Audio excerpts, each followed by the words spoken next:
Hello दोस्तों, तो कैसे आप सब लोग। आज हम लोग पढ़ने वाले हैं क्षितिज के पदखंड के चैप्टर नंबर 12, जिसका नाम है कैदी और कोकिला। तो चलिए इसके क्वेश्चन आंसर को स्टार्ट करते हैं। तो हमारा फर्स्ट क्वेश्चन है, कोयल की कूक सुनकर कवि की क्या प्रतिक्रिया थी, जिसका आंसर है 2 पॉइंट में। तो पहला पॉइंट है, कोयल की कूकू सुनकर कवि को लगा कि वह उससे कुछ कहना चाहती है, या तो उसे निरंतर लड़ने की प्रेरणा देना चाहती है, और दूसरा पॉइंट है, उसके यातनाओं के दर्द को बांटना चाहती है। कोकिल कवि कष्टों को देखकर आंसू बहा रही है और अंधेरे को भेदकर विद्रोह की चेतना जगाना चाहती है, इसलिए कवि उसके इशारों पर आत्म बलिदान करने के लिए तैयार हो जाते हैं। तो फर्स्ट क्वेश्चन खत्म होने के बाद हम लोग देखते हैं सेकंड क्वेश्चन, जिसका है, कवि ने कोकिल के बोलने के लिए किन कारणों की संभावना बताई है। जिसका आंसर है, कवि ने कोकिल के निम्न कारणों की संभावना बताई है।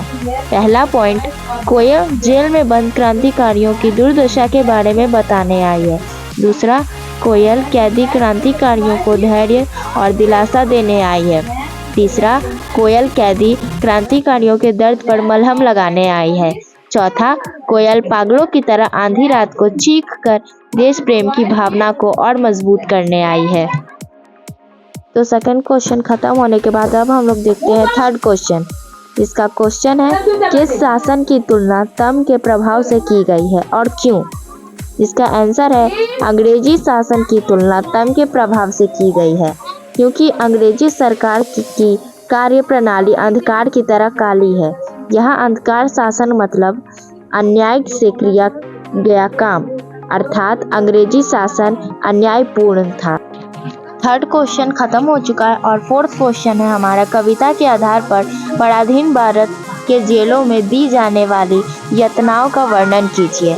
जिसका आंसर है, फर्स्ट पॉइंट में, उन्हें ऊंची ऊंची दीवारों वाले जेलों में रखा जाता था।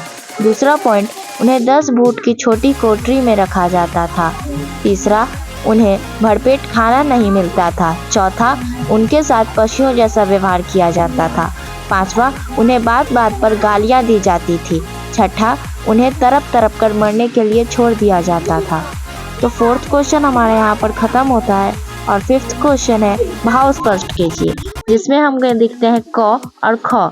तो क है, मृदुल वैभव की रखवाली सी कोकिल बोले तो जिसका आंसर है, इस पंक्ति के द्वारा कवि कोयल की सुरीली आवाज का गुणगान करते हुए कहते हैं कि संसार इतना दुख में है, इस समय सभी की वाणी क्रूरता से भरी हुई है, केवल एक कोयल ही ऐसी जिसकी आवाज सुरीली और मीठी है, लेकिन जब वह वेदनापूर्ण आवाज में चीख उठती है तो कवि उसकी वेदना का कारण पूछते हैं।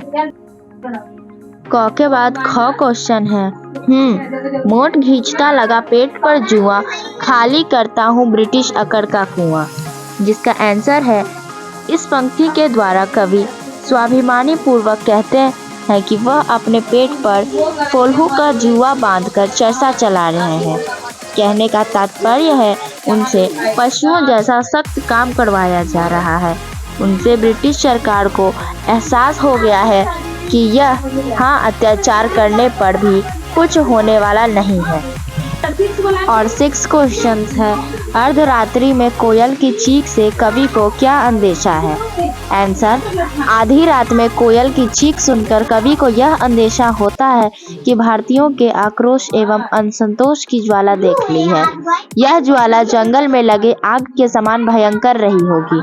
कोयल उसी ज्वाला की सूचना देने परिसर के पास आई है। 6 क्वेश्चन के बाद 7 क्वेश्चन है हमारा, कवि को कोयल से ईर्ष्या क्यों हो रही है। आंसर, कवि को कोयल से ईर्ष्या निम्न कारणों से हो रही है। पॉइंट 1, कोयल स्वतंत्र है जबकि कवि बंधी है। दूसरा पॉइंट, कोयल हरियाली का आनंद ले रही है जबकि कवि 10 फुट की अंधेरी कोठरी में जीने के लिए विवश है। तीसरा पॉइंट, कोयल की गाने से सभी सराहना करते हैं जबकि कवि के लिए रोना भी तो गुनाह है। 8 क्वेश्चन है हमारा, कवि के स्मृति पटल पर कोयल के गीतों की कौन सी मधुर स्मृतियां अंकित है जिन्हें वह अब नष्ट करने पर तुली हैं। आंसर, कवि के स्मृति पटल पर कोयल के स्वतंत्र जीवन, अनमुक्त भावनाओं की मधुर स्मृतियां अंकित है। कवि कोयल की स्वतंत्र अनुमुक्त जीवन की स्मृतियां को नष्ट करने पर तुली हैं। 9th क्वेश्चन, हथकड़ियों को गहना क्यों कहा गया है?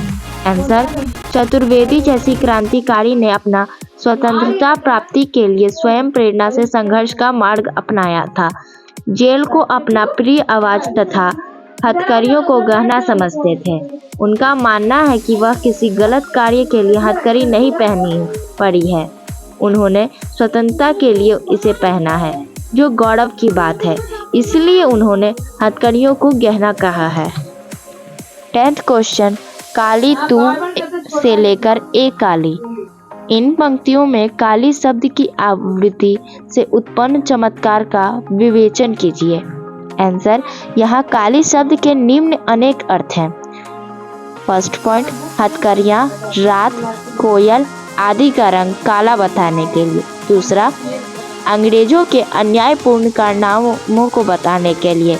तीसरा पॉइंट, पराधीन भारतीयों का भविष्य अंधकारमय बताने के लिए। चौथा, अंग्रेजों के प्रति भारतीयों के मन में उठने वाली आकाश के संबंध में। अब 11th क्वेश्चन है, काव्य सौंदर्य स्पष्ट कीजिए। इसमें भी हमें देखने मिलते हैं क और ख। तो सबसे पहले देख लेते हैं क, किस दावानल की ज्वालाएं हैं देखी। आंसर, इस पंक्ति में जेल की यातनाओं को दावानल की ज्वालाएं कही गई है। दूसरा पॉइंट, इसमें कोयल की कूक को चीख मानकर कवि उनसे पूछते हैं कि तुम इतना मानवीकरण प्रभाव क्यों डाल रही हो। ख है, तेरे गीत कहावे वा, रोना भी तो मुझे गुना, देख विषमता तेरी मेरी, बजा रही तीस पर रणभेड़ी। आंसर 2 पॉइंट में है। पहला पॉइंट, इसमें कोयल की मधुर तान और जेल में बंद कवि की यातनाओं की तुलनात्मक वर्णन किया गया है। दूसरा पॉइंट, कोयल सभी जगह प्रशंसा पाती है, जबकि कवि को रोना भी मना है, अर्थात कवि को प्रतीत होता है कि कोयल रणभेड़ी बजाए वाली स्वतंत्रता सेनानी है। तो यहाँ पर हमारा 12th चैप्टर भी ख़त्म होता है। और अगर आपको मेरे क्वेश्चन आंसर अच्छे लगते हैं तो प्लीज़ हमारे चैनल को सब्सक्राइब कर, लाइक कर दीजिए और इस वीडियो को ज़्यादा से ज़्यादा शेयर कीजिएगा, ताकि आपको मेरे वीडियोस की इन्फॉर्मेशन जल्दी मिल जाए। Bye bye.